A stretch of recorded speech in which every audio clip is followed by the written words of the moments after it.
The Roberts Rule of Order method used to conduct a meeting strikes me as an effective and productive way of conducting a large meeting where many people are involved and time efficiency is important. It covers all the elements that provide each person the right to voice their opinions in each part of the meeting, and every vote is accounted for. This is a proven method of success when it comes to formal meetings. However, due to the strict formality of the method, when there are smaller meetings being held by only a few people at a time, like in the video, there is no true discussion happening. Whoever brings new business to the meeting is expected to state their business and very briefly explain why they have brought it up in the meeting.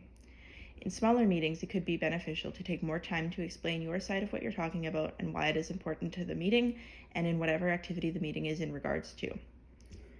By only being able to say aye or nay, no one is able to provide another perspective on the issue unless they formally object, in which case they still only have the chance to briefly explain their objection.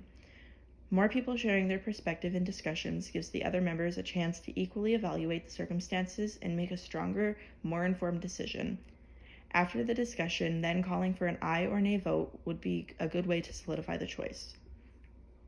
In large-scale meetings, where there are several people voting on or discussing business, using the aye and nay form of communication is more effective, as there would simply be too many people to each take the chance to explain their view on the matter.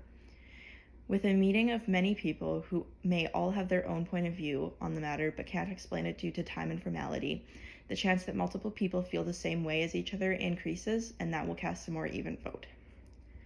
While having committees is necessary to ensure there is expertise in areas like budget and memberships, etc., using committees to make tough decisions that aren't coming to a common agreement in the meeting doesn't seem like the right choice.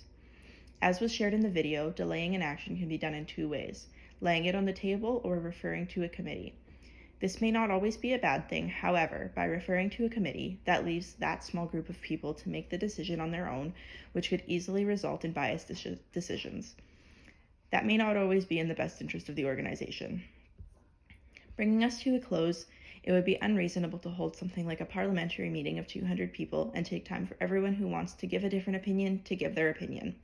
However, as previously stated, if a meeting like the 4-H meeting in the example video with only 6 or 7 people is a circumstance, it would be better and more effective for each person to have a chance to explain another perspective on the matter.